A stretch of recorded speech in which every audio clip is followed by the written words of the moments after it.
Hey guys, welcome back to another video. In this video, we'll be talking about the delayed Marvel movie slate. So earlier this morning, we got a lot of news talking about the Marvel movies that have gotten delayed, and it's not just Marvel movies, which is super interesting. It's a whole slate of Disney movies. Before we go any further, I want to talk about every single movie that got delayed, their original release date, as well as the delayed release date. So the delays start off with Doctor Strange Multiverse of Madness. It was previously dated on 3/25/22 and it moves to 5/6/22. Thor: Love and Thunder was previously dated at 5/6/22 and moves to 7/8/22. Black Panther: Wakanda Forever was previously dated for 7/8/22 and got moved to 11/11/22. And the untitled Indiana Jones movie was previously dated on 7/29/2022 and got moved to 6/30/23. An untitled Disney live action movie was previously dated on 7/14/23 and is completely removed from the schedule. The Marvels was previously dated on 11/11/22 and got moved to 2/17/23. Ant-Man and the Wasp: Quantumania was previously dated on 2/17/23 and got moved to 7/28/23. An untitled Marvel movie was previously dated for 7/28/23 and is now completely removed from the schedule. Another untitled Marvel Disney movie is previously dated on 10/6/23 and was also removed from the schedule. And an untitled 20th Century movie that was previously dated for 10/20/23 is removed from the schedule as well. And the final one is an untitled Marvel movie that was previously dated on 11/10/23 that got moved to 11/3/23. I know that was just a lot of numbers and a lot of those things were untitled, but that's what makes this really interesting to me. So in this video, I'm going to be going over potential reasons as to why this all happened and why you should be worried or not worried about these delays. So the first reason that a lot of people are thinking this is getting delayed is because of what we saw at DC fandom. People are getting super excited for the Batman and everyone's like, oh, Marvel's scared. Kevin Feige is scared of all of these crazy DC projects coming out. The Batman is coming out 2 weeks before Multiverse of Madness and it's going to blow Multiverse of Madness out of the box office. The Flash is coming out the same week as Black Panther: Wakanda Forever. It's going to blow it out of the box office and the future of DC is just so bright that Marvel's scared and they want to delay all of these projects. Now, while this could be very true, this could be, there's a slight hint of truth in this, and you guys know me, I'm a DC fan, I love Marvel, I love DC, and I love the Batman. I will say I'm more hyped for the Batman than I am for Multiverse of Madness, but I'm still super excited for Multiverse of Madness. Nevertheless, the reason why this 100% just isn't true is because it's not just Marvel movies that are getting delayed. As you guys heard when I was going through these dates, the Marvel movies took place of the ones that were supposed to come after it. For example, Multiverse of Madness got pushed to the Thor: Love and Thunder date. Love and Thunder got moved to the Black Panther date. Black Panther got moved to the Marvels date. But in between that, there was also the Indiana Jones movie that got delayed over a year. There's also some movies that have been completely removed from the slate. So this obviously doesn't have to do anything with DC, whether it's just a regular live action Disney movie or those two canceled Marvel projects. I do want to quickly bring up something that's really scary, at least for me as a Blade fan.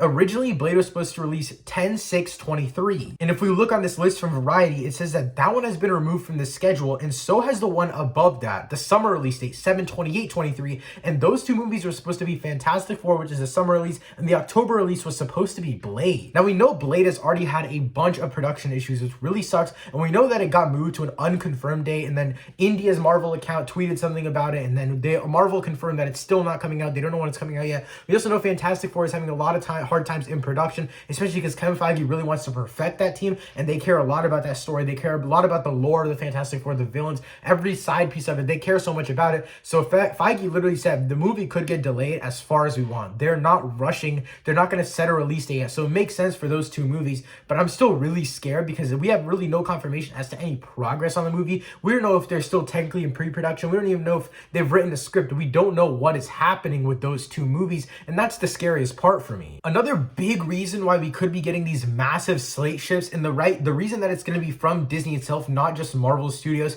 is because there's a big strike going on in basically all of Hollywood. Now, this isn't just a Marvel thing again. This kind of proves why it's a big Disney thing, and it's not just Marvel being scared of Disney, which, guys, you guys might think I'm biased. I love Marvel so much, but I will take the Batman over any future Marvel movie, and trust me 100% on that. The only movie that comes close to that will be Fantastic Four, maybe Multiverse of Madness, but overall, I still understand why if they were going to delay one movie, it should have been Multiverse of Madness. It should not be coming out 2 weeks after probably the biggest and most anticipated superhero movie of all time. So as I was mentioning before about the strike thing that's going on in Hollywood right now, I don't know all the details, so I don't want to talk about it, but I think it has something relating to the IATSE. I think Those are the letters. It's like some organization, but I don't know too many details on that, so I don't want to speak on it too much. But that could be another reason. There's a lot of strikes going on. Now, like I mentioned before, The Eternals is still releasing about 2 weeks away on November 5th, and No Way Home is still releasing on December 17th. So that means that these two movies are completely done.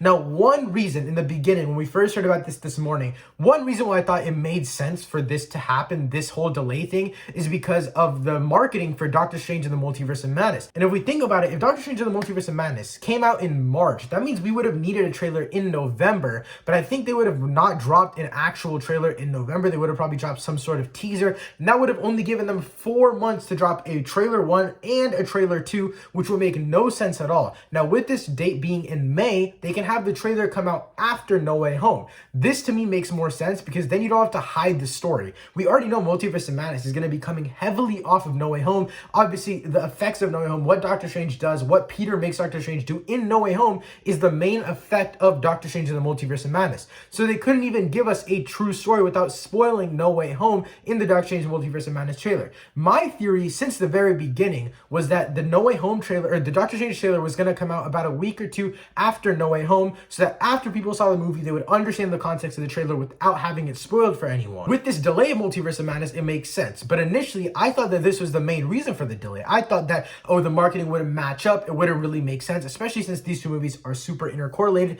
Then I realized they would have just delayed it like a week or two. Even in that Batman situation, if they were scared of the Batman, they would have just delayed the movie a week or two or something like that. They wouldn't have moved it so far. And so I think now that you think about it more, it has to be something at a Disney level. It's not just a Marvel level thing anymore. I don't know what is going on with these strikes. I don't know what the issue is. A lot of people are saying it's the strikes. It very well could not be, but we don't know any other logical reason other than they either need more time to finish it. But Marvel's never really been the type of company to do that. They usually either hire more people or just throw more money at the project to get it out on time. So there has to be some really big serious issue going on at the top corporation level with Disney. So let me know what you guys think of all of these movie delays from Marvel and Disney in the comments down below. Again, some of them have been taking off a release date schedule, but I don't think that means that these movies aren't happening at all because they're already casted, they already have directors, they're already in somewhat of a production. So I don't think we need to be scared that the projects won't be happening. But yeah, guys, that's it for this video. Again, let me know what you think of all of this in the comments down below. Subscribe to the channel if you're new in here and you did enjoy this content. Thank you so much for watching. I'll see you next time. Peace.